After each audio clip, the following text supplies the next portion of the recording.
시세에 따라 가격을 올리고 가격을 내리지도 않는 그러한 시장 자체에서는요, 유류세 환급 같은 경우는 오히려 직접 소비하는 그런 분들한테 오히려 돌려주는 게 현실적이라는 말씀 드려볼 수 있습니다. 기술적으로는 좀 어렵겠지만 그만큼. 반갑습니다. 골든마우스 인사드립니다. 어제 새벽이라고 할 수 있는데요, 유가가 큰 폭으로 하락을 했습니다. WTI 유가 차트를 보면요, 어제 새벽 같은 경우가 마이너스 8.24%가 하락하면서 100달러 미만으로 하락을 했습니다.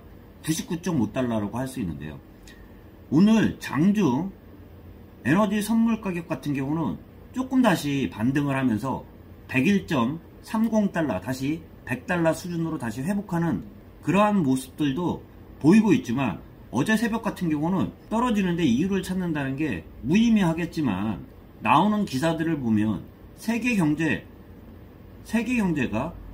둔화되는 그러한 우려감에 따라 에너지 수요가 줄어들 수 있다는 그러한 악재에 따라 급하락했다고 할 수 있습니다. 그렇지만 우리나라 국내 주유값을 보면 여전히 버티고 있는 상황이라고 할 수 있는데요, 전 일주일 정도 된 그 영상들을 보면 WTI 유가나 두바이유 유가 같은 경우도 쌍봉을 친 상태에서 하락폭을 좀 말씀드렸습니다.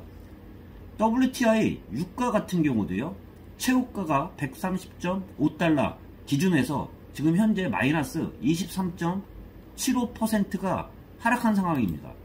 우리나라에 영향을 많이 끼친다고 할 수 있는 두바이유 선물 같은 경우는 하락폭은 WTI만큼은 크지는 않은데요, 최고가 127달러, 약 127달러 대비해서 하락률을 보면 13.13% 하락했습니다.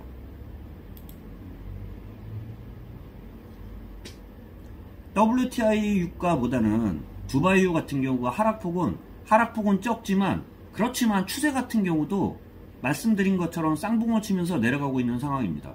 그렇지만 우리나라 정유 주유값을 보면 여전히 고공행진을 하고 있다고 할 수 있습니다.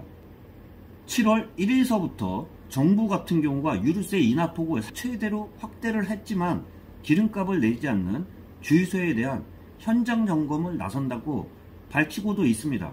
그렇지만 이 정도의 시세에 따라 가격을 올리고 가격을 내리지도 않는 그러한 시장 자체에서는요, 유류세 환급 같은 경우는 오히려 직접 소비하는 그런 분들한테 오히려 돌려주는 게 현실적이라는 말씀 드려볼 수 있습니다. 기술적으로는 좀 어렵겠지만 그만큼 유류세 인하폭과 최근 세계 주유 차트를 봐도요, 떨어지고 있는데 우리나라만큼만은 주유소 가격 같은 경우가 반영을 하지 않기 때문에 제가 한 말씀 드렸습니다. 아싸리 소비자들한테 유류세를 오히려 직접 나중에라도 직접 반환해주는 그러한 형식을 취하지 않는다 그러면 정유사들만 배부르는 그러한 그 형상 같은 경우는 없어지지 않을 거라는 말씀 좀 드려볼 수 있습니다. 아무리 시장 점검을 해도 시장 자체에서 자율경쟁 시장에서 비싸게 팔겠다고 하면은 할 말은 없겠지만요, 휘발유와 경유 가격이 지속적으로 하락 추세라는 그런 제가 좀 말씀드렸습니다. 차트를 봐도요. 그렇지만 뉴스를 보면 일반 자영 주유소 같은 경우는 기존 재고가 소진되는 시점이 1, 2주 이후에 추가적으로 인하될 거라고 예상하고 있지만, 차트만 봐도요, 2주 전 차트보다도 떨어진 차트입니다. 그렇지만 반영을 안 하고 있기 때문에 좀 말씀드릴 수 있습니다. 휘발유값 같은 경우는 2114.7원으로 전일 대비 마이너스 0.12% 떨어졌습니다. 경유값도 떨어진 폭이 굉장히 미미하다고 할 수 있습니다.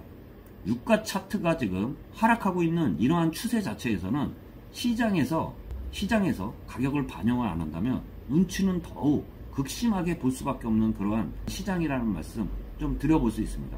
참고하시길 바라면서 영상 마치도록 하겠습니다. 골든마우스였습니다.